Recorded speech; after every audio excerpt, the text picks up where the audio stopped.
시드기야 왕이 예루살렘에 있는 모든 백성과 한 가지로 하나님 앞에서 계약을 맺고 자유를 선포한 후에 여호와께로부터 말씀이 예레미야에게 임하니라. 그 계약은 사람마다 각기 히브리 남녀 노비를 놓아 자유롭게 하고 그의 동족 유다인을 종으로 삼지 못하게 한 것이라. 이 계약에 가담한 고관들과 모든 백성이 각기 노비를 자유롭게 하고 다시는 종을 삼지 말라 함을 듣고 순복하여 놓았더니 후에 그들의 뜻이 변하여 자유를 주었던 노비를 끌어다가 복종시켜 다시 노비로 삼았더라. 그러므로 여호와의 말씀이 여호와께로부터 예레미야에게 임하니라. 이르시되 이스라엘 하나님 여호와께서 이와 같이 말씀하시니라. 내가 너희 선조를 애굽 땅 종의 집에서 인도하여 낼 때 그들과 언약을 맺으며 이르기를 너희 형제 히브리 사람이 내게 팔려왔거든 너희는 7년 되는 해에 그를 놓아줄 것이니라. 그가 6년 동안 너를 섬겼은즉 그를 놓아 자유롭게 할지니라 하였으나 너희 선조가 내게 순종하지 아니하며 귀를 기울이지도 아니하였느니라. 그러나 너희는 이제 돌이켜 내 눈앞에 바른 일을 행하여 각기 이웃에게 자유를 선포하되 내 이름으로 일컬음을 받는 집에서 내 앞에서 계약을 맺었거늘 너희가 돌이켜 내 이름을 더럽히고 각기 놓아 그들의 마음대로 자유롭게 하였던 노비를 끌어다가 다시 너희에게 복종시켜 너희의 노비로 삼았도다. 그러므로 여호와께서 이와 같이 말씀하시니라. 너희가 나에게 순종하지 아니하고 각기 형제와 이웃에게 자유를 선포한 것을 실행하지 아니하였은즉 내가 너희를 대적하여 칼과 전염병과 기근에게 자유를 주리라. 여호와의 말씀이니라. 내가 너희를 세계 여러 나라 가운데 흩어지게 할 것이며 송아지를 둘로 쪼개고 그 두 조각 사이로 지나매 내 앞에 언약을 맺었으나 그 말을 실행하지 아니하여 내 계약을 어긴 그들을 곧 송아지 두 조각 사이로 지난 유다 고관들과 예루살렘 고관들과 내시들과 제사장들과 이 땅 모든 백성을 내가 그들의 원수의 손과 그들의 생명을 찾는 자의 손에 넘기리니 그들의 시체가 공중의 새와 땅의 짐승의 먹이가 될 것이며 또 내가 유다의 시드기야 왕과 그의 고관들을 그의 원수의 손과 그의 생명을 찾는 자의 손과 너희에게서 떠나간 바벨론 왕의 군대의 손에 넘기리라. 여호와의 말씀이니라. 보라, 내가 그들에게 명령하여 이 성읍에 다시 오게 하리니 그들이 이 성을 쳐서 빼앗아 불사를 것이라. 내가 유다의 성읍들을 주민이 없어 처참한 황무지가 되게 하리라. 아멘. 할렐루야. 오늘도 이 말씀 앞에선 저와 여러분들에게 하나님께서 주시는 은혜와 평강이 넘치기를 간절히 축복합니다.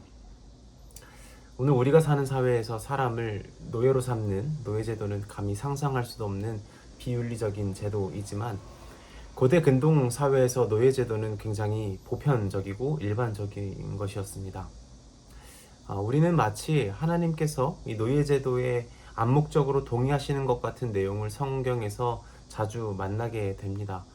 실제로 과거 20세기 노예제도를 지지했던 많은 서구 교회 목회자들이 근거로 삼은 것 중에 많은 부분이 성경 말씀이기도 했습니다. 우리가 성경을 오해하지 않기 위해서, 우리가 성경을 남용하지 않기 위해서는 성경 안에 문화적이고 역사적인 배경들이 어떤 영향을 미치고 있는지 충분히 살펴야 합니다. 성경은 오늘 우리가 살고 있는 상황과 너무도 다른 시대 배경을 가지고 있기 때문에 우리는 언제나 겸손한 태도로 또 배우는 모습으로 고민하려는 마음으로 말씀 앞에 서려고 노력해야 하는 겁니다. 고대 근동사회뿐만 아니라 이 노예제도가 존재했던 모든 사회에서 노예는 대부분 경제적인 어려움 때문이었습니다. 그게 아니라면 건강상의 문제라든지 전쟁으로 비롯된 노예들이 많이 있었습니다.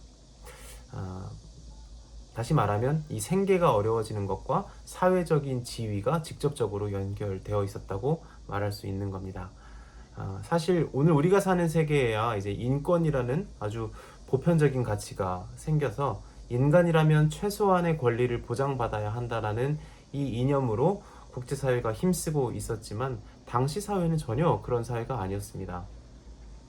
인간의 존엄 자체가 그 위협받던 고대 사회에서 노예제도는 그저 우리가 생각하기에 단순히 폭력적인 제도였다기보다 스스로를 보호하지 못하는 사람들을 힘 있는 자들이 제도를 통해서 보호하는 수단이 되기도 실제로 했습니다. 다시 말하면 경제적으로든 사회적으로든 자기 자신과 자기 가정을 지키지 못하는 사람들을 어떤 힘이 있는 자들이 노예라고 제도화시켜서 자신들의 품 안으로 보호시키는 제도로서 역할도 가능했다라는 것입니다. 어찌됐건 하나님께서는 사실 당시에 노예제도라는 것 자체를 기뻐하시지 않았습니다. 왜냐하면 그 노예제도라는 것 자체가 이미 이 세상의 불균형과 부조화 때문에 나타난 것이기 때문이지요. 그것이 존재할 수밖에 없는 상황을 하나님께서 그저 충분히 고려하셨던 것입니다. 그리고 하나님은 노예들이 어떤 방식으로 노예가 되었든지 간에 6년 동안은 섬기고 7년이 되는 해에는 해방될 것을, 놓아줄 것을 율법으로 규정해 두셨습니다. 그 이유가 어디 있겠습니까? 삶의 터전과 경제적이고 사회적인 그 안전망을 잃어버렸던 사람들이 다시 한번 재기할 수 있는 기회를 하나님께서 주고 싶으셨던 것입니다. 자유인으로 살아갈 수 있는 기회, 회복해서 하나님이 주시는 그 자비를 맛볼 수 있는 기회를 이 하나님의 백성을 통해서, 율법을 통해서 이루어가기를 기대하셨던 것입니다. 죄와 온갖 복잡한 문제로 얽혀있는 세계를 하나님의 백성으로부터 조금씩 변화시켜서 당신의 선하심을 이 땅 가운데 나타내기를 꿈꾸셨다는 것입니다. 따라서 오늘 하나님께서 이 시드기야와 그 기득 세력들에게 진노하시는 것은 두 가지 정도로 살펴볼 수 있겠습니다. 첫 번째로 시드기야와 그 기득 세력, 여기에서는 그냥 시드기야라고 하겠습니다. 시드기야는 하나님께서 노예제도 자체를 결코 기뻐하지 않으셨으며, 따라서 하나님의 백성으로 부름받은 그 이스라엘로부터 그 노예제도를 서서히 무력화시키고자 하셨다는 것을 깊이 헤아리지 않았습니다. 하나님의 백성으로부터 부름받은 자들이 온갖 정치적 협잡으로 갈라져 서로 종부리듯 하는 그 사회 속에서 시드기야를 비롯한 하나님의 백성으로 부름받는 자들이 하나님께서 맡기신 율법과 그 정신을 잃어버렸던 것입니다. 우리는 그런 생각을 해볼 수 있습니다. 세상이 두려워서, 또 자기가 하나님의 사람이라서 세상에서 타락할까봐 완전히 격리된 채 살아가는 태도를 지향할 수도 있지만, 사실 그 태도에도 문제가 있지 않겠습니까? 우리는 세상을 변화시키기 위해 하나님으로부터 부름받은 자들이기 때문에 세상으로부터 완전히 떨어진 채 사는 것도 그렇게 옳다고 볼 수 없습니다. 하지만 반대로 세상에 살다가 자기가 부름받은 목적, 그 삶의 이유조차 잃어버리는 것에도 큰 문제가 있다는 것입니다. 하나님의 백성은 세상과 구별되어 살도록 부름받은 자들입니다. 하나님의 사람들은 세상으로부터 격리되거나 방치된 자들이 아니라 전혀 다른 법과 전혀 다른 정신으로 세상을 조금씩 변화시켜 나가는 소금과 같은 존재인 것입니다. 그런데 그 소금이 짠맛을 잃어버리면 예수님 말씀처럼 어디에도 사용되지 못한 채 버려져 밟힐 수밖에 없는 것이죠. 그리고 하나님께서 이 시드기야와 기득 세력을 향하여 진노하신 두 번째, 그것은 그들이 하나님과 맺은 약속을 번복했다는 겁니다. 이것은 굉장히 위험한 것입니다. 16절 말씀해 보니까 이렇게 말씀하고 있습니다. 자유롭게 하였던 노비를 끌어다가 다시 너희에게 복종시켜 너희 노비로 삼았도다 라고 말씀하시면서 그 앞에 뭐라고 하십니까? 이 번복이 곧 여호와 하나님의 이름을 더럽혔다 라고 말씀하십니다. 저는 이 말씀을 읽으면서 애굽의 바로가 생각났습니다. 그 하나님께서 이스라엘 백성을 애굽에서 끌어내시면서 크고 놀라운 일들을 10가지 재앙으로 바로에게 나타내시지 않았습니까? 바로는 그 10가지 치명적인 재앙으로 쓰러져 있었습니다. 그리고 이스라엘을 내보냈는데, 문제는 그 이스라엘 노예들이 나간 후에 바로가 정신을 차리고 그 애굽의 강력한 군대들을 끌고 이스라엘 노예들을 잡으러 쫓아 나오는 장면이 떠오릅니다. 생각해 볼까요? 그 바로와 애굽 사람들이 왜 쫓아 나왔겠습니까? 수백만에 달하는 노예는 그 애굽이라는 초강대국을 운영하는 노동력이었을 것이고 생산력이었을 것이고 경제력과 직접적으로 관련되어 있었을 것입니다. 다시 말하면 그들이 지금 이 애굽 땅을 나간다는 것 자체는 그 초강대국을 유지할 수 있는 모든 힘들, 원동력들을 놓치는 것이라는 말이죠. 오늘 우리가 읽은 이 시드기야와 기득세력은 왜 다시 한번 하나님과의 약속을 어겼을까요? 아마 애굽의 바로와 크게 다르지 않았을 것입니다. 그의 실질적인 필요와 아주 긴밀하게 관련되어 있었을 것입니다. 사실 우리 인간이 하나님과의 언약을 언제 가장 잘 잊고 또 어기는가를 생각해 보면 우리 개인의 탐욕과 우리의 필요성과 긴밀하게 연결되어 있을 때입니다.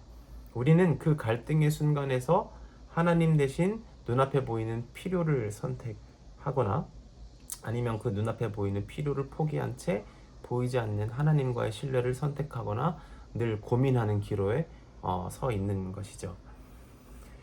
하나님과의 약속을 깨고 대규모의 군대를 이끌고 나온 바로와 그의 군대는 우리가 아는 것처럼 그 홍해 바다에 모조리 수장됩니다. 그리고 오늘 본문에 시드기야를 비롯한 그 기득 세력들은, 그 권력들은, 그 세력들은 하나님의 진노 앞에서 잿더미가 될 운명입니다. 사실 온 땅과 하늘의 주인이신 하나님과의 약속을 깨고 땅 위에서 하늘 아래서 잘 살고자 생각한다라는 것 자체가 미련한 것일지 모릅니다.